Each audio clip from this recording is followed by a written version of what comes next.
Good evening mga kapatid. So, purihin ng Diyos. Ngayong gabi ay tuloy-tuloy muli tayo na makapag-aral ng salita ng Diyos. So, welcome po sa ating midweek service, online midweek service celebration, spiritual refueling. Tuloy-tuloy po tayo sa ating pag-aaral ng salita ng Diyos ngayong gabi. So, kumusta na po kayong lahat dyan? So, I believe po na kayong lahat po ay nasa mabuting kalagayan at tayong lahat ay iniingatan ng ating Panginoon. Ngayong gabi, bago tayo dumako sa pakikinig ng salita ng Diyos, so ihanda na po natin ating mga puso, ang ating mga pandinig, ating mga tainga, maging ang ating mga pamilya ay i-prepare din po natin na sila ay umupo at makinig ng salita ng Diyos. Dahil ang salita ng Diyos ay napakahalaga sa bawat sa atin. Pero bago tayo dumako sa pakikinig ng salita ng Diyos, tayo po muna ay mananalangin ng daily victory prayer. So napaka-importante po ito at tayo po ay mag-agree po dito sa ating daily victory prayer nating ginagawa araw-araw. At bago din ako mag-closing prayer mamaya, ay manalangin naman po tayo sa ating bansang Pilipinas. Okay, so simulan na po natin ang ating daily victory prayer. Sabay-sabay po tayo.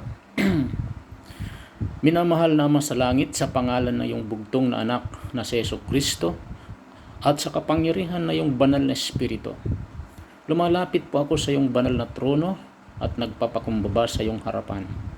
At pinapasakop ko po ang aking buong buhay sa iyong kapangyarihan. Patawarin niyo rin po ako sa lahat ng aking mga kasalanan, sa isip, sa salita, at sa gawa. At linisin niyo po ako sa lahat ng aking mga karumihan sa pamagitan na iyong banal na dugo na nabuhos sa krus ng Kalbaryo. At sa mga oras na ito, sinusuot ko ang buong baluti ng Diyos mula ulo hanggang talampakan ng aking mga paa. At hinihiling ko po, O Diyos, na balutin niyo ang aking buhay ng iyong kapangyarihan at ng banal na dugo ni Kristo sampo ng aking buong sambahayan. At sa mga oras na ito, dideklara ko na ako'y anak ng kataas-taasang Diyos.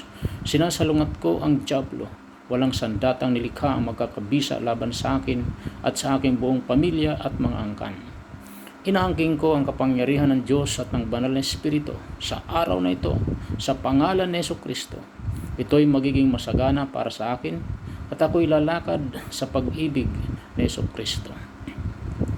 Pinangungunahan at ginagabayan ako ngayon ng banal na Espiritu.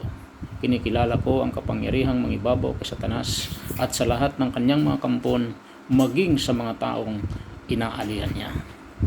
Inihahayag kong si Satanas ay nasa ilalim ng aking paanan at manatili roon buong araw at gabi. Ako'y katwiran ng Diyos kay Kristo Jesus. Ako'y pag-aari ng Diyos. Satanas, ika'y gapi mula sa aking buhay, sa aking pamilya, kaisipan, katawan, sambahayan at panalapi. Inihahayag kong ako'y pinagaling na at buo ang kalusugan. Ako'y nananagana, mahaba ang buhay, matatag, malakas, matibay, pinagpala ng Diyos. Walang kabulukan, mapamunga, may mabuting kaugalian, puno ng kapanatagan at kapayapaan, katiisan at pag-ibig. Anumang hawakan ng aking mga kamay na gawain ay managana sapagkat Diyos ang magpupuno ng lahat kong pangailangan at sa aking buong pamilya. Akin ang lahat ng kapangyarihang mangibabaw kay Satanas, sa lahat ng demonyo at halimaw sa lupain, sa makapangyarihang pangalan ng Panginoong Jesucristo. Ginagapos ko at pinapawalang bisa ang lahat ng uri ng sumpa ng mga sakit at karamdaman, sumpa ng kahirapan at paghikahos, sumpa ng kasalanan at sumpa ng kamatayan, sudden death sa aking buhay at sa aking buong sambahayan. Ginagapos ko rin at pinabali ang lahat ng sumpang na ipangusap laban sa akin. Pinagpapala ko yaong mga nanumpa at dinadalangin ang pagpapala doon sa mga nagsamantala sa akin. Ginagapos ko ang lahat ng naipangusap na bintang laban sa akin at mga kabintangan na naigawad ko laban sa iba. Ginagapos ko rin at pinapawalang bisa ang kapangyarihan ng negatibong salita na aking nasalita at negatibong salita mula sa iba. At ginagapos ko rin at pinapawalang saysay ang lahat ng panalangin di pinasigla ng banal na Espiritu. Ito may kapangyarihang kahulaan, makaluluwang lakas, pambabarang, uhuwad na dila na naipanalangin laban sa akin at sa aking pamilya.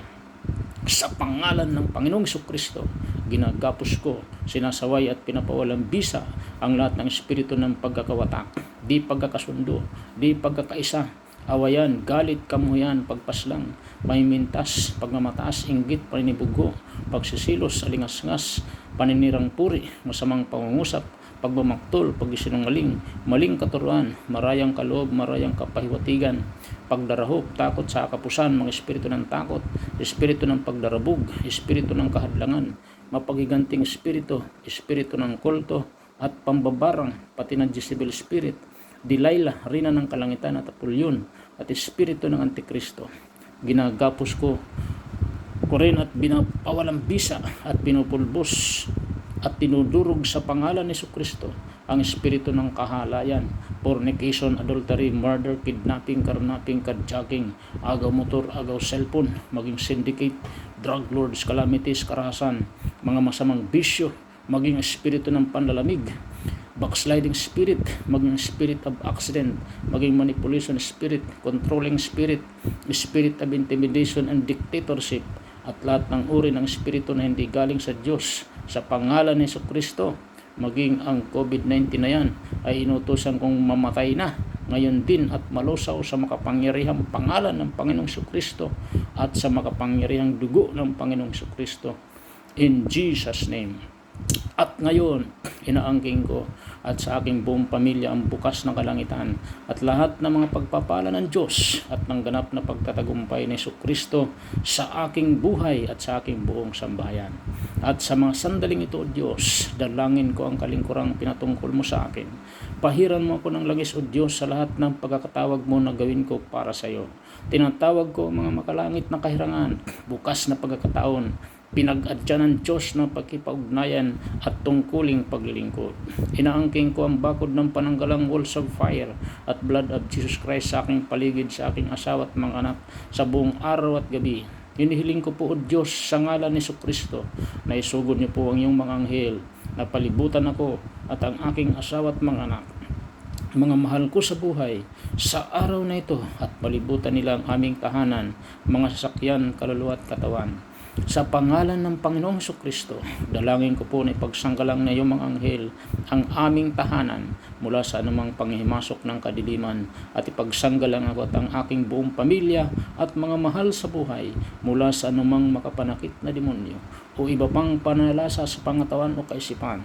Hiling ko ang dalangin na ito sa pangalan ng aming Panginoong Jesucristo, ang kataas-taasang Diyos na nabubuhay magpakilanman. Amen. Amen. Amen.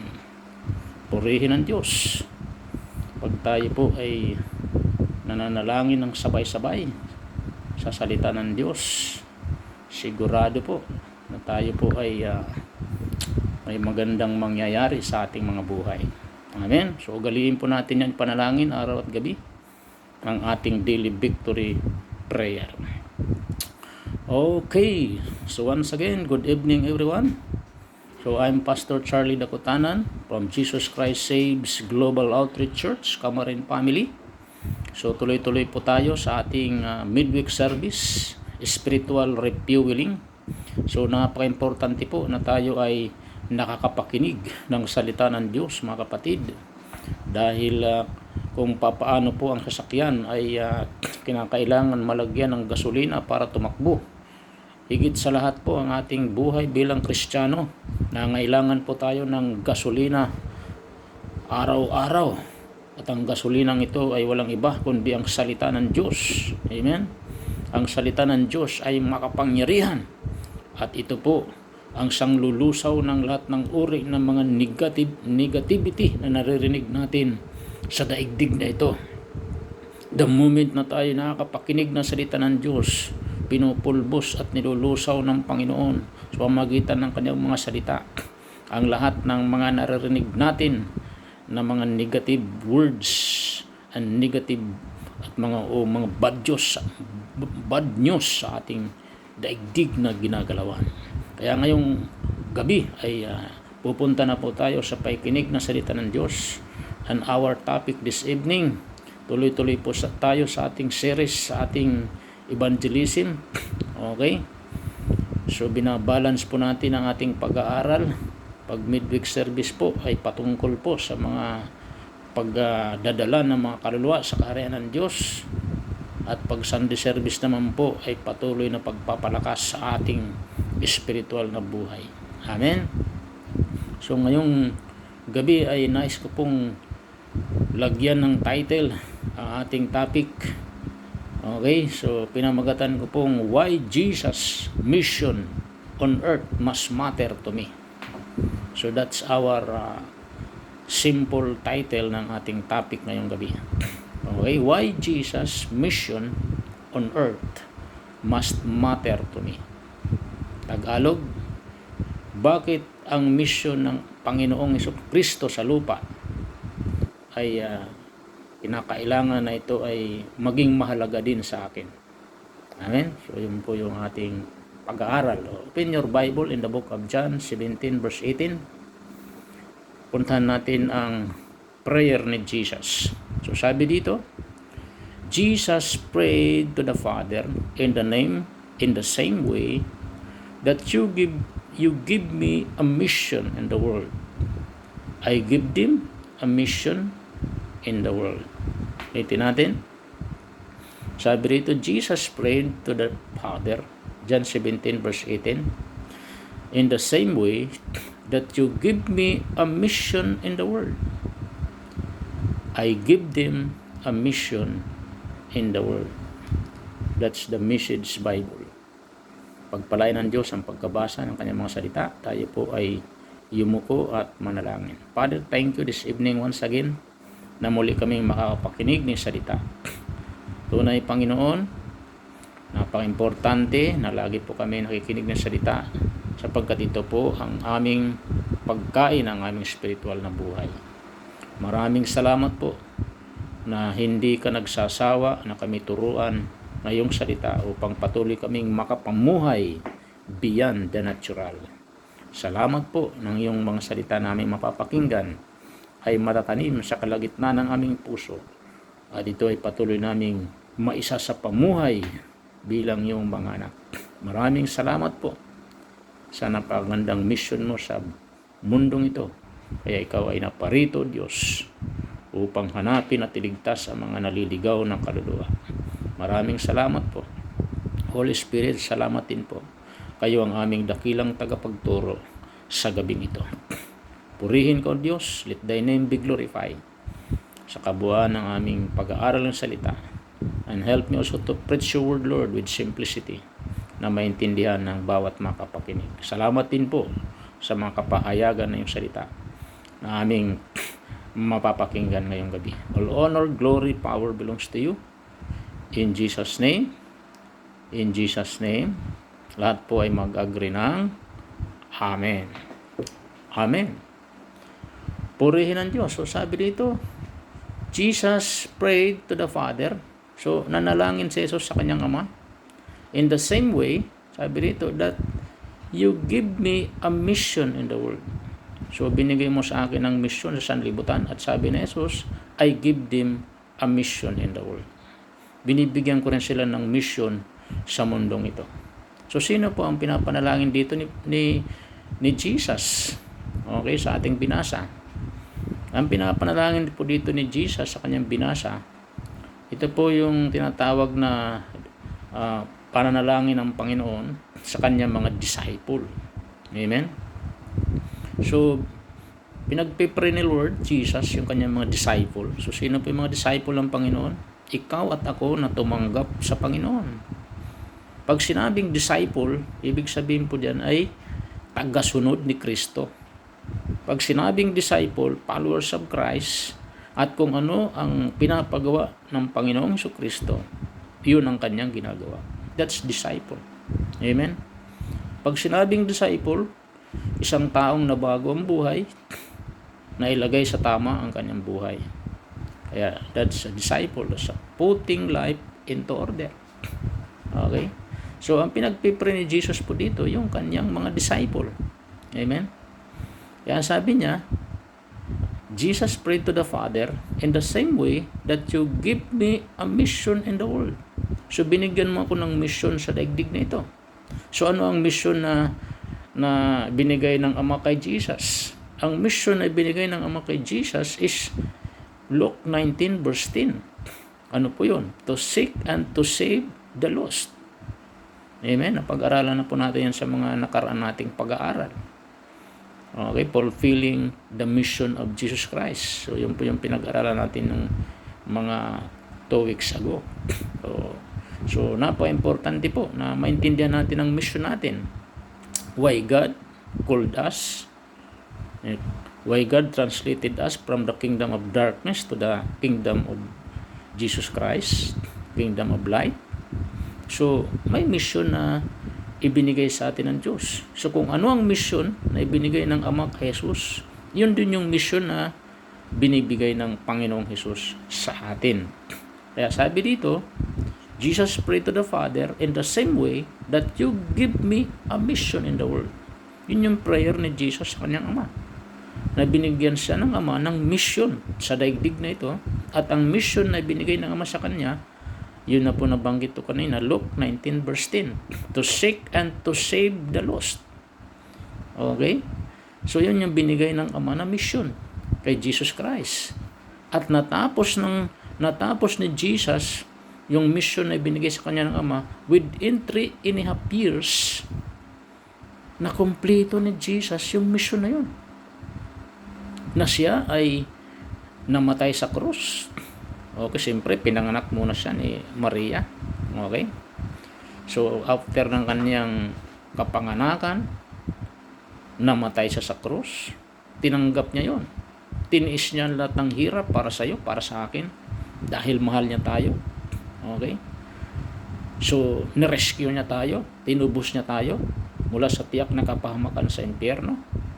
Okay? And after ng kanyang resurrection, hindi po nagtagumpay ang kamatayan sa buhay ni Jesus. Siya po ay muling nabuhay sa gitna ng mga patay. Okay? And after ng kanyang pagkabuhay na muli, nagpakita siya sa kanyang mga disciple. Okay? At binasbasan niya ang kanyang mga disipulo. Okay? Sa book of Matthew 28 verse 18 to 19. Okay?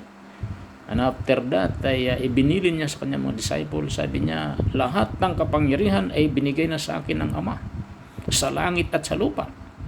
Kaya sabi ng Panginoong Hesus, go ye into all the world and make disciples to every nation, baptizing them in the name of the Father and of the Son and of the Holy Spirit, teaching them to observe what I have commanded you. And lo, I am always with you, even to the end of the world. So yun po yung Great Commission ng Panginoon sa kanyang mga disciple. Amen? So, binigay ng Ama yung mission na ito, seek and save the lost. Ibinigay rin sa atin ni Jesus ang mission na ito. Seek and save the lost.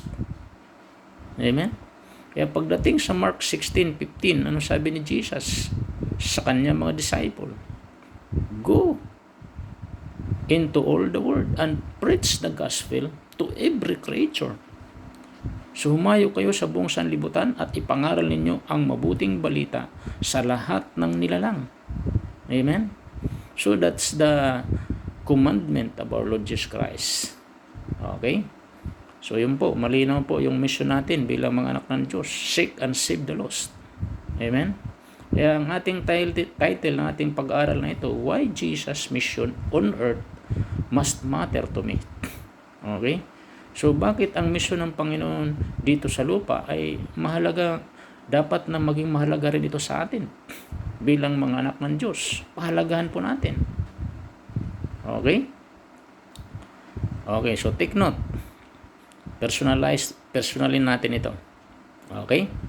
So kung naka-ready na po ang inyong ballpen, take note po natin. Okay, so personalize po natin ito. O ito. If I want to be like Jesus, my life mission must include His life mission. O? Sulat niyan. Again, if I want to be like Jesus, kung gusto kong maging kagaya ni Jesus, kung gusto mo maging kagaya ni Jesus, my life, your life mission must include His life mission. Amen? So yun po ang unang-unang dapat mong tandaan. Dapat nating tandaan. So kung gusto natin na maging kagaya ni Jesus, and I believe yan po yung ating goal in life, to be like Jesus. Amen? So your life, my life, okay, mission must include this life mission. Dapat i-include natin yung mission ng Panginoon kung gusto natin maging kagaya ni Jesus. Amen? Kasi yun talagang dahilan kaya si Jesus napunta sa lupang ito. Okay? Para gawin ang pinapagawa ng Ama, na misyon na ibinigay sa kanya ng Ama. So ganun din naman dapat, kung gusto natin maging kagaya ni Jesus, yun din na maging i-include natin yung misyon ni Jesus sa buhay natin. Okay? Kasi tayo mga tao, napakarami nating misyon na minsan hindi kasama yung misyon ni Jesus. Ang dami nating pangarap sa buhay, pero ni isang pangarap ng Panginoon hindi minsan nasasama sa buhay natin. Hindi yun ang pinakamahalaga sa lahat. Kasi sabi kong madalas, lahat ng bagay sa lupa lilipas, lahat yan, mawawala. Mga karangyaan, mga kayamanan, mga accomplishment, okay, lahat yan mawawala, lilipas. Okay? Mga pinag-aralan o mga edukasyon, lahat yan mawawala. Kaya napaka-importante na i-include natin ang Panginoong Hesus sa buhay natin. Huwag nating hayaan puro pansariling pangarap lang po ang ating isipin. I-include natin yung pangarap ni Jesus, yung mission ni Jesus sa buhay natin. Okay, magkaroon tayo ng panahon din sa ating Panginoon. Yan ang sabi ng Bible, we must be balanced. Hindi puro nakapokus yung ating isipan sa daigdig na ito na pansamantala lamang.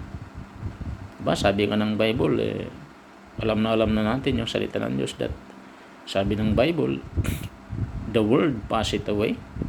Okay? So ang mundong ito ay maglalaho. Okay? But sabi nga, he that doeth the will of God abideth forever. Yan po yung sabi sa 1 John 2:17. So yun, tandaan po natin yung number 1. And then pangalawa, because Jesus expects me to continue His mission. Okay? So take note, ini-expect ng Panginoon na ipagpatuloy natin yung kanyang mission. Okay? So, dapat include natin yung mission ni Lord sa buhay natin. Why? Because ini-expect ni Lord, ikaw at ako, na tumanggap sa Kanya, na ipagpatuloy natin yung kanyang mission. Nasaan na si Jesus ngayon? Tinan yung Bible nyo sa book of Romans 8:34. Nasaan si Jesus? Si Jesus nasa langit, nasa kanan ng Ama. Nandoon po sa Romans 8:34, basahin nyo. So sabi ron, si Jesus ay nakaluklok na sa kanan ng Ama at nag-i-intercede kanino? Sa iyo at sa akin. Alam niyo bang intercession ng Panginoon?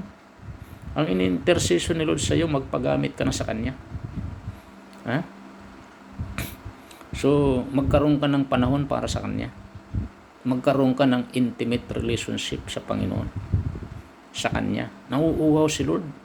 Nauuhaw ang Panginoon. Nauuhaw ang Panginoon sa pagmamahal mo sa Kanya. Na magkaroon ka ng panahon para sa Kanya. And I believe itong lockdown na ito, marami ng panahon ibinigay ng Diyos sa iyo at sa atin lahat. Almost 2 months tayo naka-stay at home. Amen? So may panahon tayo para mangaral ng mabuting balita. Madalas ko po nang binabanggit sa inyo sa pamagitan ng iyong mga messenger, sa inyong mga cellphone, yung ating high-tech technology, paulit-ulit ko pong binabanggit. Marami pong pamamaraan na ngayon para may parating mo ang mabuting balita ng Panginoon.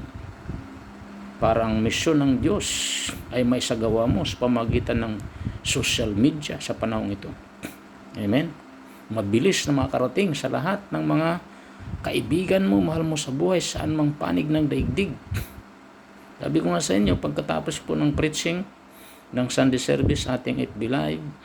Pagkatapos po ng aking preaching ng midweek service natin, pinaka-copy ko po yung link ng aking midweek service sa pagka-upload ko po sa YouTube at gayon din sa Sunday service. Sinisend ko po yan sa aking mga friends, mga mahal ko sa buhay, mga pamangkin, mga kapatid, mga kaibigan sa iba't ibang panig ng Pilipinas at maging sa iba't ibang bansa. So napaka-importante po na magamit tayo ng Diyos, diba? Sabi rito, God expect you. Ini-expect ni Lord sa iyo at sa akin na ipagpatuloy natin yung misyon ng Panginoon. Okay? Now in the Bible, there are 5 great commissions si Lord. Amen?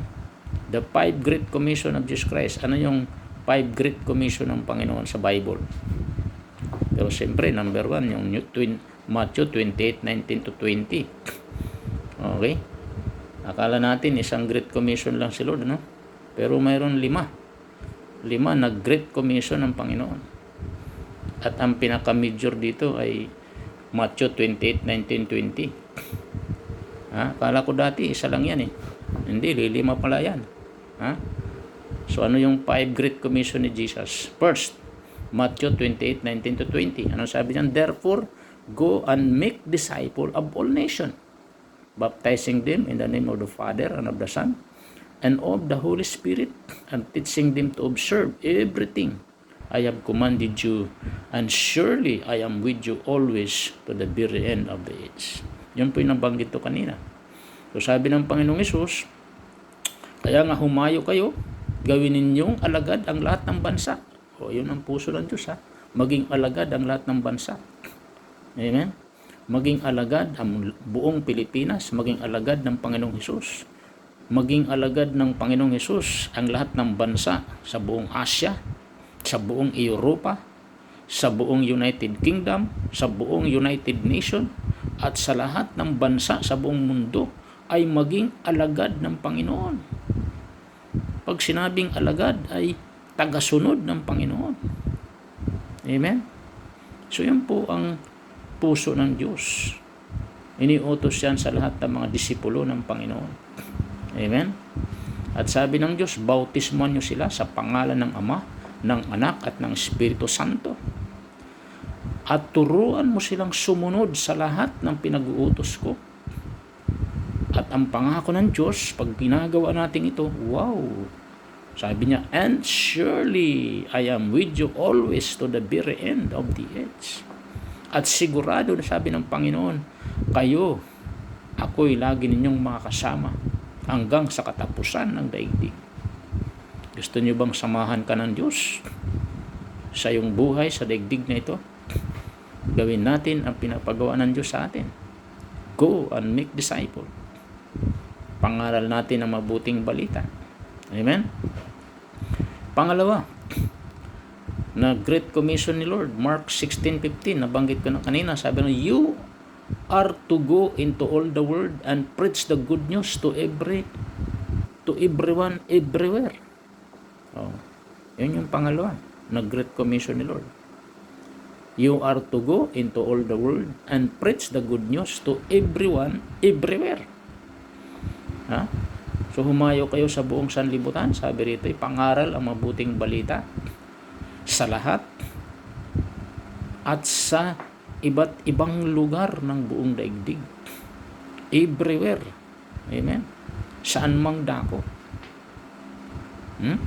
So lahat ng nilalang pangaralan ng salita ng Diyos. Third, Great Commission ni Jesus. Luke 24:47. Anong sabi? With my authority, take this message of repentance to all the nation, beginning in Jerusalem. There is forgiveness of sins for all who turn to me. Mismo si Jesus nagsasalita niyan, Luke 4:24-47. So sino ang sinabihan dyan ng Panginoon? Ito po yung mga disipulo ng Panginoon. Bago siya umakyat sa langit si Jesus, tinipon niya ang kanyang mga alagad sa Luke 24:47. Sabi niya, with my authority, sa aking kapangyarihan, take this message of repentance. Amen? Kunin ninyo itong mensahe ng pagsisisi to all the nations, sa lahat ng bansa, beginning in Jerusalem, simula sa Jerusalem. So sabi rito, there is forgiveness, mayroong kapatawaran. There is forgiveness of sins for all who turn to me. May kapatawaran ng kasalanan sa lahat ng mga nagbabalik loob sa akin. Amen? So gusto ni Lord ipangaral ang kanyang salita at sabihin natin na sa pangalan ni Jesus, lahat ng mga makasalanan ay may kapatawaran. There is forgiveness of sins for all who turn to me. Kasi sino mang magbabalik sa Panginoong Hesus, magbabalik loob sa Panginoong Hesus, ay may kapatawaran. Kahit gaano kalaki ng kasalanan na gawin ng tao, ay kayang-kayang patawarin ng Diyos. Ang kailangan lang ay buong pusong magbalik loob sa Diyos at magsisi sa kanyang mga kasalanan. Amen? So yun po ang magandang balita. May pag-asa sa ating Panginoon. Kailangan lang po ay magbalik loob. Yun po yung utos ng Diyos sa atin. Amen? Malinaw po yan. Ulitin ko po, with my authority, mismo si Jesus ang nagsabi, take this message of repentance to all the nations, sa lahat ng bansa, beginning in Jerusalem. There is forgiveness of sins for all who turn to me. May kapatawaran ng kasalanan sa sinuman magbabalik loob sa Kanya. Amen? So yun po ang magandang balita, mga kapatid. Kaya ipangaral natin ang mabuting balita. Okay? Huwag tayong mahiya na i-share si Jesus. Okay, pang-apat. John 20:21. Pang-apat na Great Commission ni Lord. Ano sabi yan? As the Father has sent me, I am sending you. Ha? Sinong kausap ulit ni Lord? Yung kanyang mga disciple, ikaw at ako na tumanggap sa Panginoon. As the Father has sent me, sabi ng Panginoon, kung paanong sinugo ako ng Ama, I am sending you. Sinusugo ko rin kayo. Amen? So lahat tayo ay sinusugo ng Panginoon. Lahat tayo inuutusan ng Diyos to preach the gospel. Amen? Madalas ko na pong inuulit-ulit. Ano bang ibig sabihin ng gospel? The gospel is Jesus' birth. The gospel is Jesus' death. The gospel is Jesus' resurrection.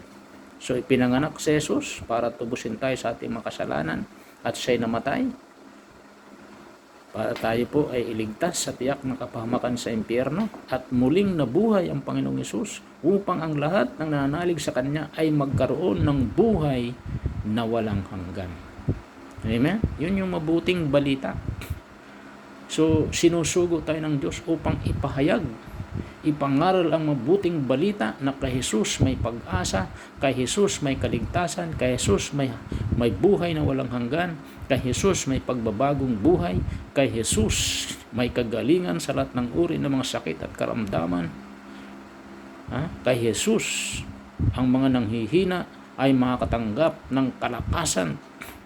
Purihin ng Diyos. Amen? Lastly, Acts 1:8, ano sabi dito? You will receive power when the Holy Spirit comes on you, and you will be my witnesses in Jerusalem and in all Judea and Samaria and to the ends of the earth. Amen? So, ang kagandahan po dito, hindi naman tayo inutusan ng Diyos na walang kasama. Mayroon tayong kasama, kapatid. Matindi ito. High voltage power. Kargado tayo ng high voltage power. So mayroon tayong sangkap, kapangyarihan sa ating paghayo. Tayo po ay sasangkapan niya ng kapangyarihan. Amen? Dunamis power, sa Greek word, dunamis power. Amen? So power, dunamis power, power. Amen? To witness. Power to overcome any obstacles. Kasi sa ating pangaral, minsan maraming mga obstacle, pero binigyan tayo ng kapangyarihan Diyos para pulbusin ang mga obstacles na yan. Ano ba mga obstacles minsan kaya hindi nakapangaral ang mga anak ng Diyos? Kasama dyan yung mga takot. Takot sa COVID-19, takot sa kamatayan, Takot sa malalaking tao. So, binigyan tayo ng Diyos ng kapangyarihan upang pulbusin ang lahat ng mga sagabal sa ating mga daraanan. We have the power, amen, to overcome any obstacles sa ating pangangaral. Kasama dyan ang mga katamaran, kasama dyan ang mga negative mind or pagiging negatibong kaisipan. Pupulbusin yan ng kapangyarihan ng Diyos. The moment you receive the high voltage power of the Holy Ghost, susukluban ka ng kapangyarihan ng Diyos at wala kang katatakutan na ipahayag ang mabuting balita kagaya ni Stephen. Amen? Si Stephen po ay talagang napakatindi yun. Amen? Kaya napaka-importante po na tayo po ay nagbabahagi ng mabuting balita ng ating Panginoon, mga kapatid. Okay? So yun po. So i-share po natin si Jesus. Huwag po tayong maya. Huwag po tayong matakot. Bahagi natin ang Panginoon. You shall receive power. After that, the Holy Ghost is come upon you. At ang sabi dito, you shall be my witnesses unto me in Judea, in Samaria, and to the end of the world. Amen? So, kakargan tayo ng Diyos ng kanyang kapangyarihan. So, at lahat ng kanyang pinapagawa sa atin, magagawa natin dahil sa kapangyarihan na kaloob sa atin ng Panginoon. Amen? Ang kailangan lang natin gawin ay sumunod sa Panginoon. Okay po? So, yun po. Now, so malinaw po yung mga iniutos sa atin ng Panginoon. Take note. Take note po natin ito. So, Jesus' mission, so ang mission ng Panginoon on earth, sabi nga, must matter to me, to us. Bakit mahalaga rin to sa atin? Kung anong mission ng Panginoon, pahalagahan po natin. Kasi kung anong mission ng Panginoon, yun din ang mission na ibinibigay sa atin ng Panginoon. Okay. Now, punta na po tayo sa ating mga ilang points na bibigay ko sa inyo.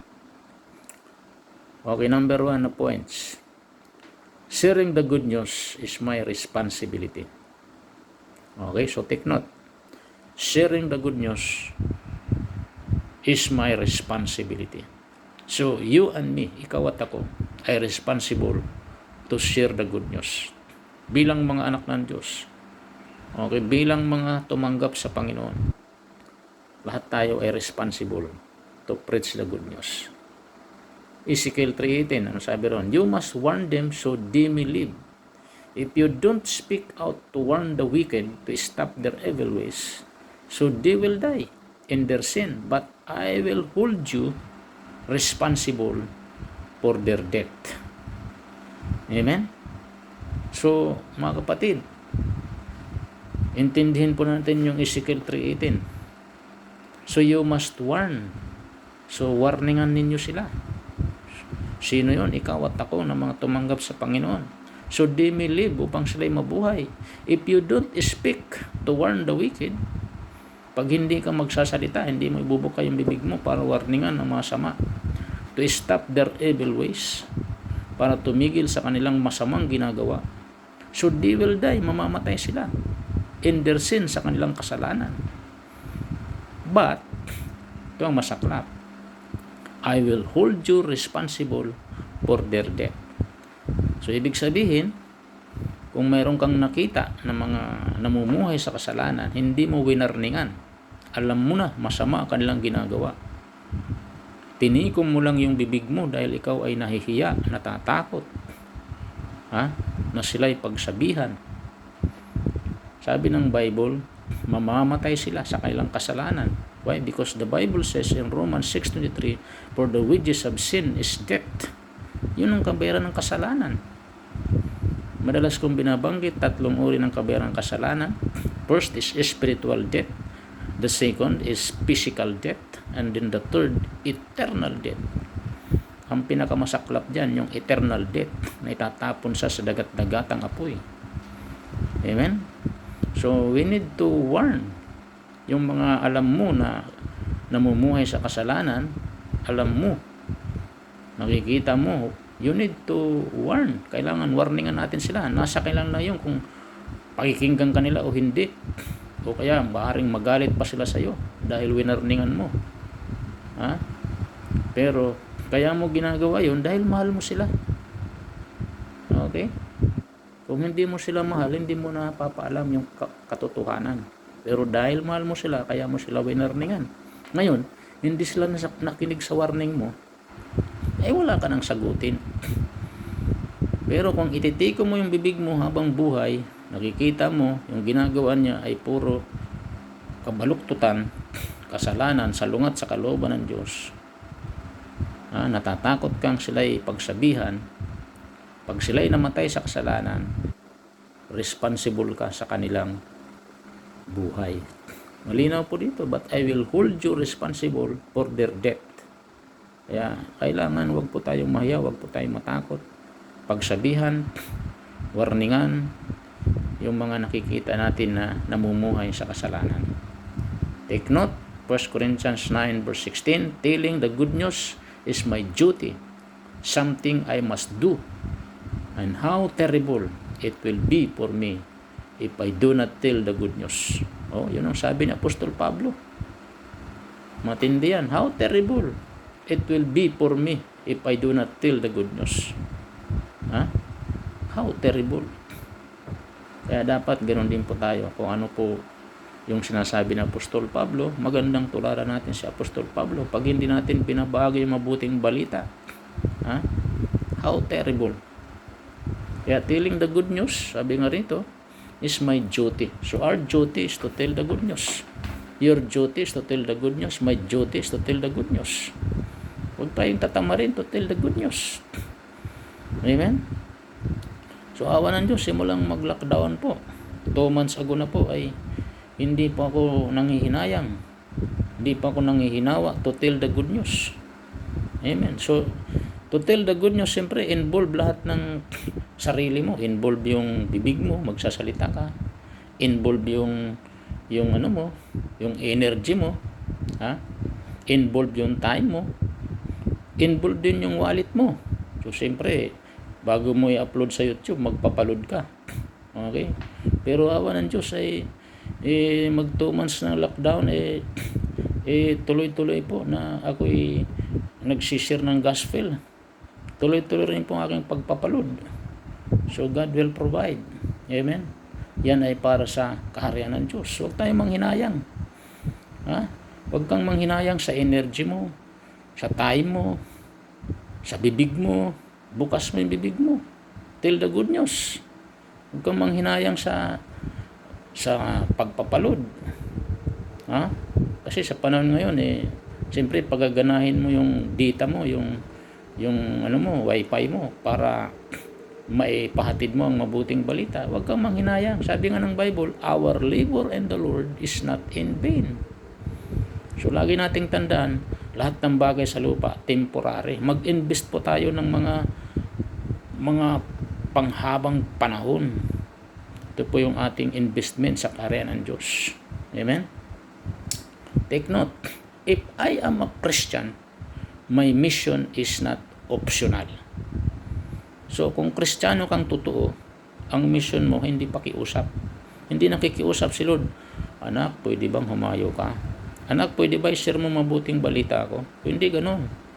Sharing the good news is one of the commandment of our Lord Jesus Christ. So if you are a true Christian, the mission of Jesus Christ is not optional. Kaya nga personalized na ito. If I'm a Christian, my mission is not optional. Amen? So it's not optional. Okay? So hindi po nakikiusap si Lord na mag-share. Ito'y utos ng Panginoon. Okay, pangalawa, dapat nating tandaan. Okay? Sharing the good news is a privilege. Okay? So take note, it's a privilege. Okay? So una, Sharing the good news is my responsibility. Okay? If I'm a Christian, my mission is not optional. Second, sharing the good news is a privilege. It's a great privilege to share the good news. 2 Corinthians 5:18. And God has given us the privilege of urging everyone to come into His favor and be reconciled to Him. This is the wonderful message He has given us to tell others. We are Christ's ambassador. So take note, you and me, you and I is Christ's ambassador. We are the ambassador of Christ.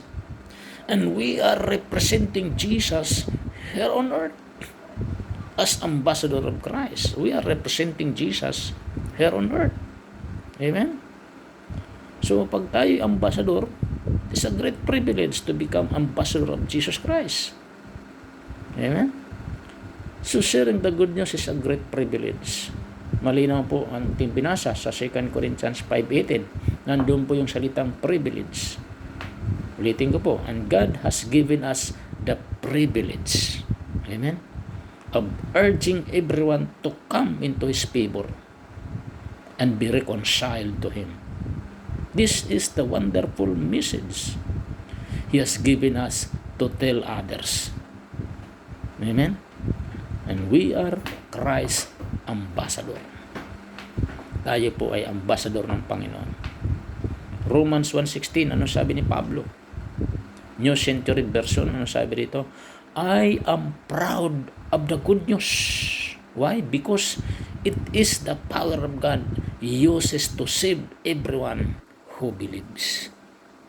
Yun po ang bumuka sa bibig ni Apostol Pablo. I am proud. Alam nyo bang ang dapat nating ipagyabang, mga kapatid, hindi yung mayroon kang magarang mga sasakyan, hindi yung nakapagtapos ka sa mga sikat na university, hindi yung nakapagtapos ka ng mga kurso o mga degree, nakapagtapos ka ng bachelor degree, masteral degree, doctorate degree, hindi yung ikaw ay kilala sa lipunan. Ang dapat mong ipagyabang ay hindi yung marami kang positions, hindi yung kilala tayo't iginagalang, kundi sabi ni Pablo, I am proud of the good news. Amen? Because it is the power of God uses to save everyone who believes. Amen? Ito'y kapangyarihan ng Diyos, na ito ay gagamitin para magligtas sa bawat mananampalataya. Amen? Yun ang pinagyabang ni Pablo, ang salita ng Diyos, ang kanyang pagkakilala sa Panginoon. Amen? Kaya wag po tayong mahiya, maging proud po tayo na tayo'y nakakilala sa Panginoon. Hindi yung ating mga nakamit sa daigdig na ito. Amen? At yung ating pagkakilala sa Panginoon, wag natin ikahiya. I-preach natin ang Panginoon sa lahat ng nilalang. Amen? Third, because people are lost without Christ. Okay, so dapat nating tandaan. So we are responsible to preach the gospel. Okay, inuutosan tayo ng Diyos, responsible po tayo. Ito'y privilege. Okay, sharing the gospel, sharing the good news is a privilege. Okay, and also because people are lost without Christ, that's why we need to share the gospel. Anyone who calls on the Lord will be saved. Romans 10:13-14. But before people can ask the Lord for help, they must believe in Him. And before they can believe in Him, they must hear about Him. And for them to hear about the Lord, someone must tell them. Yes. Yan yung Romans 10:13-14. Tagalogin natin. Okay, so sabi yan, anyone who calls on the Lord will be saved. Sino mang tatawag sa Panginoon ay maliligtas. But before people can ask the Lord for help, pero bago ang mga tao ay humingi ng tulong sa Panginoon, Okay? So they must believe in Him. Kailangan sila munang maniwala sa Kanya. And before they can believe in Him, at bago sila maniwala sa Kanya, they must hear about Him. So siyempre, kailangan makarinig muna sila patungkol sa Kanya. And for them to hear about the Lord, at para sa kanila makapakinig patungkol sa Panginoon, someone must tell them. Someone. Sino yung someone? Ikaw at ako. Kailangan mayroong magbabahagi ng mabuting balita. Kasi wala naman makakarinig ng mabuting balita kung walang magsasalita. Kaya kailangan magsalita ka. Magsalita tayong lahat.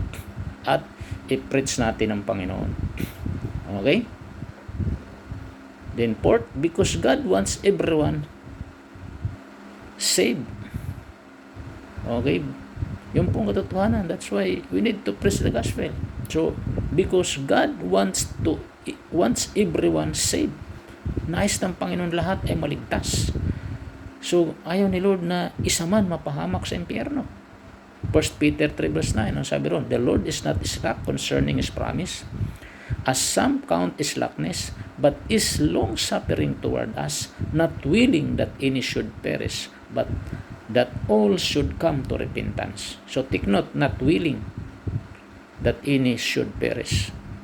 Hindi kalooban ng Diyos isa man ay mapahamak.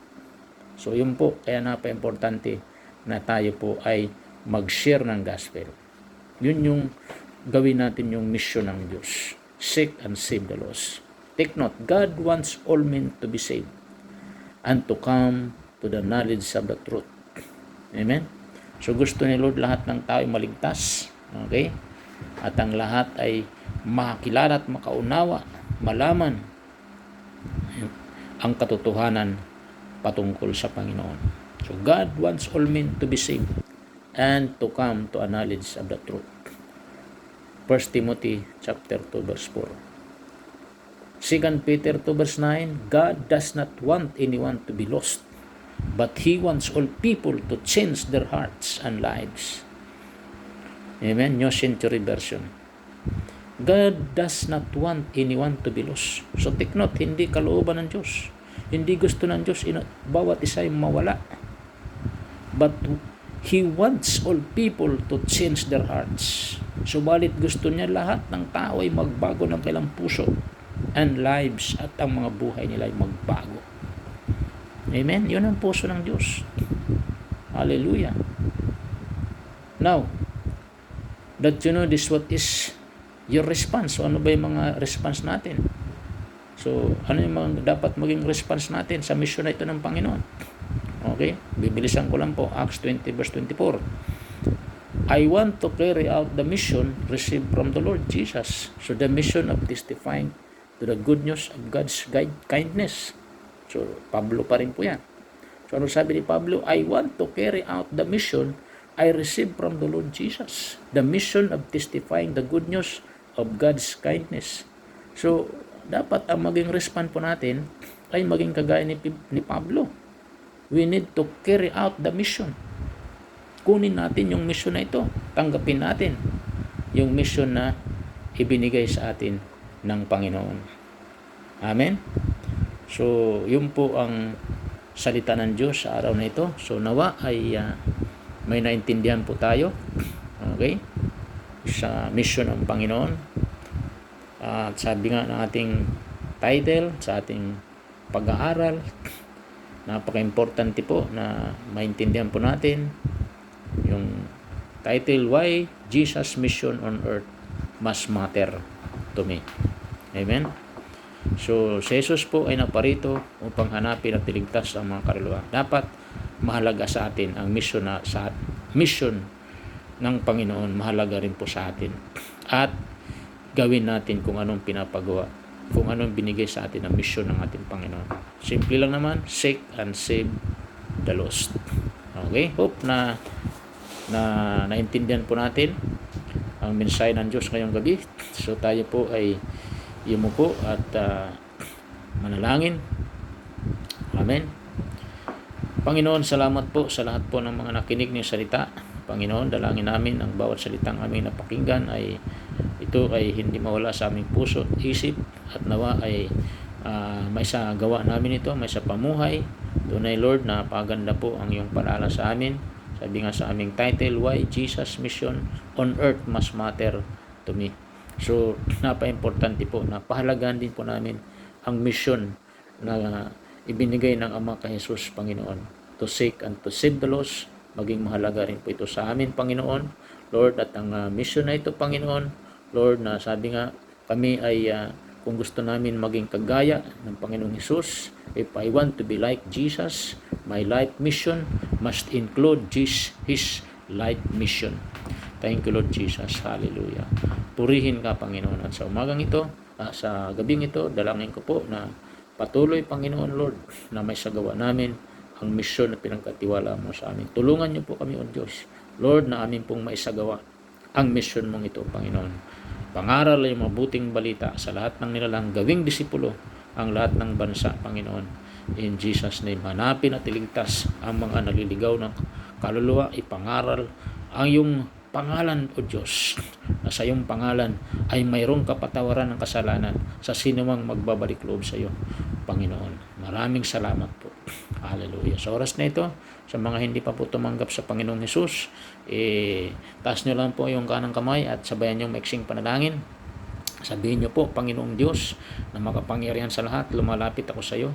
Binubuksan ko ang aking puso at humihingi ako ng tawad sa lahat ng aking mga nagawang kasalanan. Linisin niyo po ako sa lahat ng aking mga karumihan sa pangalan ni Jesus. At sa oras na ito, aking pong binubuksan ang aking puso, tinatanggap kita, Panginoong Jesus, bilang aking Panginoon at sariling tagapagligtas. Isulat niyo po ang aking pangalan sa aklat ng buhay sa pangalan ni Jesus. Amen. Amen. Ako na lang po yung manalangin. Panginoon, salamat po. Pagpalain niyo po ang lahat ng mga tumanggap sa iyo, Panginoon, bilang Lord and Savior ng kailang buhay. Naway lubos ang kapanilang makilala sa malalim at bibliang kaparaanan. At dalangin ko po ang patuloy na pag-iingat mo sa kailang buhay. Lord, protect them from evil one. In Jesus' name. In Jesus' name, Lord. Hallelujah. Ngayon, tuloy-tuloy rin po tayong manalangin sa ating bansa. Panginoon, patuloy po kami, O Diyos, na lumalapit sa iyo at patuloy rin po namin dinadalangin ang aming bayang Pilipinas. Panginoon, nakikita mo ang kalagayan ng aming bansa, Panginoon, na hanggang sa ngayon, Panginoon, Lord, marami po ang mga mayang Pilipino, Panginoon. Hallelujah. Lord, ang mga nahihirapan na, Panginoon, dahil po sa problema na ito ng crisis sa aming bansa, ng COVID-19 na ito, Panginoon, Lord God, sa pangalan ni Jesus. Kaya ang aming hinihiling, Panginoon, Lord, na ganap nyo na pong alisin, Panginoon, ang COVID-19 sa aming bansa, Panginoon. Lord, na mamatay na po ito, Panginoon, ang virus na ito, Panginoon. Nang sa gayon na hindi na po kumalat, Panginoon, wala na pong ma-infect na mamayang Pilipino, wala na pong mamatay na mamayang Pilipino dahil sa COVID-19 na ito, Panginoon. Kahabagan niyo po, Panginoon, ang aming bayang Pilipinas, Panginoon. Lord, na makapamuhay na muli ng normal ang lahat ng mamayang Pilipino. In Jesus' name, O God. Maraming salamat po, Diyos. Purihin ka, Panginoon. Lord, kayo lamang, Panginoong Hesus, ang makapag-aalis ng COVID-19 na ito, ng virus na ito sa aming bansa, Panginoon. Kahabagan niyo po ang bayang Pilipinas, Panginoon. In Jesus' name. Lord, kung ito may sanhi ng mga kasalanan, Panginoon, ng aming bansa, kaya pinahintulutan mong makapasok ang COVID-19 na ito, ang virus na ito sa aming bansa, patawarin niyo po ang buong bayang Pilipinas, Panginoon, at linisin na yung banal na dugo, Panginoon, at kalakip na yung pagpapatawad sa aming bansa, Panginoon, ay ang pag-alis mo, Panginoon, ng virus na ito sa aming bansa, Panginoon. Naganap, Panginoon, na ito ma-eradicate, ma-annihilate, Panginoon, malusaw, Panginoon, ng virus na ito sa aming bansa sa pamamagitan ng kapangyarihan. Nang sa gayon, Panginoon Diyos, ang aming bansa ay maging malaya na, Panginoon. Lord, sa mga viruses na ito, Panginoon, wala na pong ma-infect, wala na pong mamatay na mamayang Pilipino. Maraming salamat po, Diyos, na kayo ang Diyos na buhay at makapangyarihan. Kayo ang Diyos na puno ng kahabagan. Hallelujah. Patuloy mong iunat na mapagpalang kamay, O Diyos, sa apat na sulok ng bayang ito, Panginoon. At patuloy mong iparanas, Panginoon, ayong kapangyarihan, O Diyos, sa aming bansa. Sa pangalan ni Jesus. Pagpalain niyo, Panginoon, Lord, maging aming Pangulo, Panginoon, aming Vice Pangulo, Panginoon, mga senators, mga congressmen, mga city mayors, governors sa aming bansa, Panginoon. Pangunahan niyo po sila, O Diyos, sa kanilang pamumuno sa bayang ito. Bigyan mo sila ng karunungan, O Diyos, upang patuloy lang mapangunahan ang bayang ito ayon sa iyong kalooban. At dalangin ko rin po, Lord, ang pag-iingat mo sa kailang mga buhay, Panginoon, laban sa COVID-19. Ingatan mo sila, O Diyos. Lahat ng mamayang Pilipino, kubiran mo na yung banal na dugo, Panginoon, at ang lahat din po ng mamayang Pilipino ay magbalik loob sa iyo. At ikaw, Jesus, ang kilalanin na Panginoon at Hari, tagapagligtas ng lahat ng mamayang Pilipino sa bansang ito, Panginoon. In Jesus' name, O God. Salamat po, Panginoon. Cover this nation, Lord, by your blood. In Jesus' name. I declare Jesus is Lord over Luzon, Visayas, and Mindanao. In Jesus' name, O God. Hallelujah. Salamat po, Panginoon. In Jesus' name. Pagpalain nyo rin po, Panginoon, ang lahat ng aming mga doktor sa aming bansa, mga nurses, mga health workers, Lord, na nasa frontliner. Patuloy mo rin silang ingatan, Panginoon. In Jesus' name, Lord. Maging ang mga tinamaan ng COVID-19 sa bayang Pilipinas, Lord, we pray, Panginoon, touch their bodies, Lord, and bring healing, Panginoon, complete healing in Jesus' name. At dalangin din po namin, Lord, nabigyan nyo rin po ng wisdom ang aming mga scientists, Lord God. Hallelujah. Lord, na mga tuklas na po sila, Panginoon, ng vaccine, Panginoon, para sa COVID-19 na ito, in Jesus' name. Thank you, Lord, na kayo ang Diyos na nagbibigay ng karunungan, O Diyos, sa pangalan ni Jesus. Purihin ang iyong pangalan. Hallelujah. Hallelujah. Salamat po. Pagpalaan nyo rin po, Lord God, maging Panginoon, ang lahat ng bansa sa buong mundo, Panginoon, sa buong Asia, buong Europa, United Kingdom, United Nation, buong Amerika, Panginoon, Lord, buong Israel, Panginoon. Kubiran mo ng dugo ni Jesus, Lord, ang lahat ng mga bansa at lahat ng mga namumuno sa bawat bansa, lahat ng mamayan sa bawat bansa ay ikaw, Jesus, ang kilalanin, Hari, Panginoon, at tagapagligtas. At patayin nyo na rin po ang mga COVID-19 na yan sa lahat ng bansa, Panginoon. Wala na pong ma-infect, wala na pong mamatay ng mga tao sa iba't ibang panig ng daigdig, Panginoon. At ikaw, Jesus, ang kilalanin, Hari, Panginoon, tagapagligtas ng lahat ng tao ng bawat bansa sa buong daigdig. In Jesus' name. Maraming salamat po. Purihin ka, Panginoon, sa oras na ito.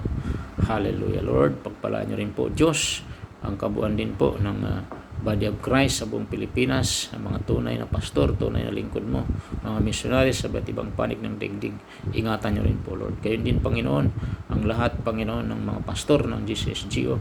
Pagpalahan nyo rin po at ang aming Bishop Jonathan, Pastor Vicky, at ang kailang buong pamilya. Kubiran nyo rin po sa iyong banal na dugo. Ingatan nyo rin po sila at pagpalain.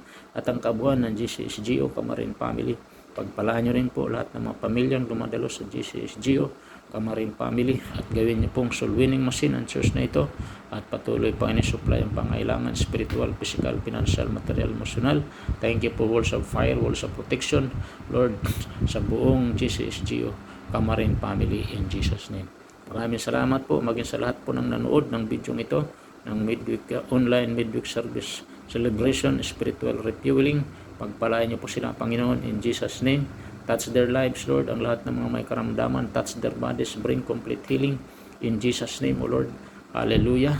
At kubiran niyo po ng dugo ni Jesus lahat, Panginoon, ng mga nanood ng bidyong ito, Panginoon. At kaming lahat, Panginoon. Thank you, Lord, for your shield of protection sa aming lahat, Panginoon. In Jesus' name, O God. Purihin ka, Panginoon, sa oras na ito, Panginoon. Lord, we now shield all our prayers by your blood. In Jesus' name, at siyo namin maingat binabalik ang pinakamataas na papuri, pasalamat sa pangalan na yung anak ng si Jesus, itong aming samot dalangin. Amen. Amen. Amen. So, good evening sa bawat isa. Thank you very much po sa inyo pong paikinig ng salita ng Diyos. Pagpalain tayong lahat ng ating Panginoon. Hallelujah.